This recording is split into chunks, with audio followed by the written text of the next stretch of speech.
Welcome to The Explainer, where we break down big ideas into stuff you can actually use. So, you've got this brilliant idea, right? The plan is solid, you're full of passion. But there's almost always a hidden trap that can sink your whole venture before you even leave the harbor. And it's not a competitor. It's a core belief you hold that just might be completely wrong. You know, it's the question every single founder asks. And the answer? It's usually hiding in plain sight. We always hear that startups fail because they run out of money. But that's just a symptom. The real disease, the actual root cause, is building a business on a shaky foundation of unproven beliefs. So you see quotes like this, and you think it's all about complicated metrics, right?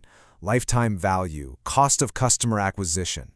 But here's the thing, those numbers are just the result. The real story isn't in the numbers themselves, it's in the beliefs that drive those numbers. And we call those assumptions. Okay, so our mission for today is simple, but it is absolutely critical. We're going to find those hidden assumptions and drag them out into the open before the market does it for us, because when the market does it, it's usually way too late. So today, we're basically becoming detectives, trying to uncover these things before they can totally derail your business.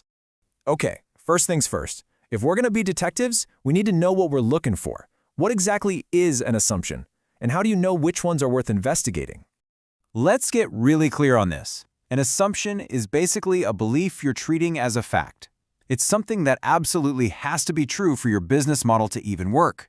Think of these as the pillars holding up your entire business plan. If one of them crumbles, well, the whole thing could come crashing down. And look, we can't test some vague feeling. A good testable assumption is super precise. It has to be specific and truly important. It needs to focus on one single thing that's unitary, that you can actually put a number on, making it measurable and testable. And here's the kicker. The test itself should be small and cheap, but the insight you get from it, that should be big. All right, we know what a good clue looks like. Now it's time to start the actual investigation. Let's put on our detective hats and start examining the evidence. Your business plan, or maybe your business model canvas, that's your crime scene. Seriously, every single part of it, your value prop, your customers, how you make money, it all holds potential clues. Your job is to step back from all the little details and just look at the whole picture with a really critical eye. And here's a fantastic technique to help you do this. Go through your whole plan, and for each part, give it a rating. Is it solid, backed by real evidence? Great, give it a green dot. Is it kind of shaky, a bit of a concern? That gets a yellow dot. And what about the parts that are just a total guess, the ones that could sink you? That's a red dot. This little exercise forces you to be brutally honest with yourself about where the real risks are. And as you're doing this, you have to challenge everything.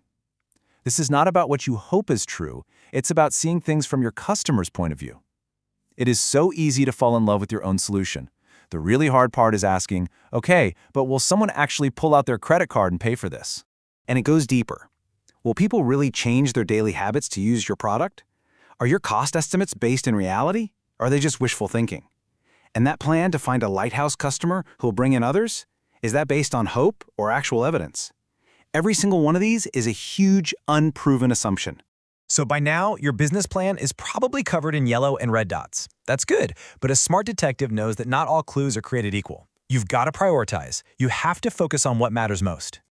Look, you can't test everything at once. It's just not possible. The goal here is to narrow it down and rank your top 5 to 10 most critical assumptions. These are the beliefs that are carrying the most weight and the most risk. So here's the million-dollar question. Which assumption, if it turns out to be wrong, would make the entire business just fall apart?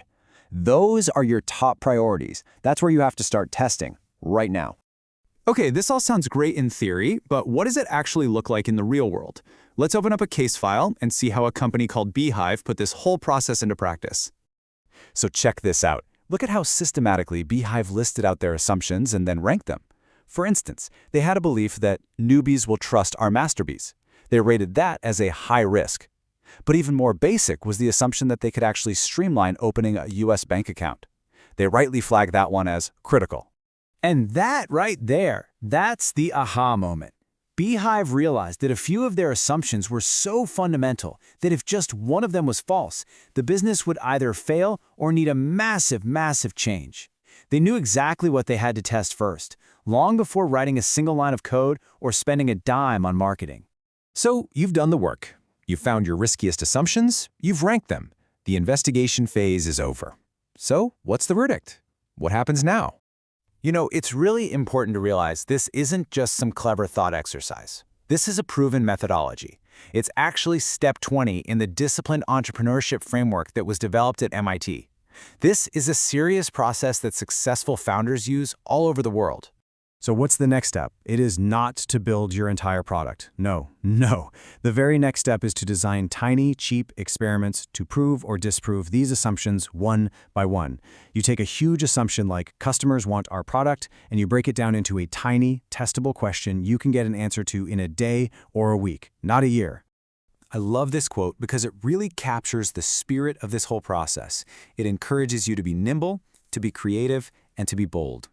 Forget the slow, bureaucratic planning of a big corporation. You need to think like a pirate. Be scrappy, be fast, and focus on capturing the treasure, which, in this case, is validated learning. So as we wrap this up, I'm going to leave you with this one question to take back to your own project.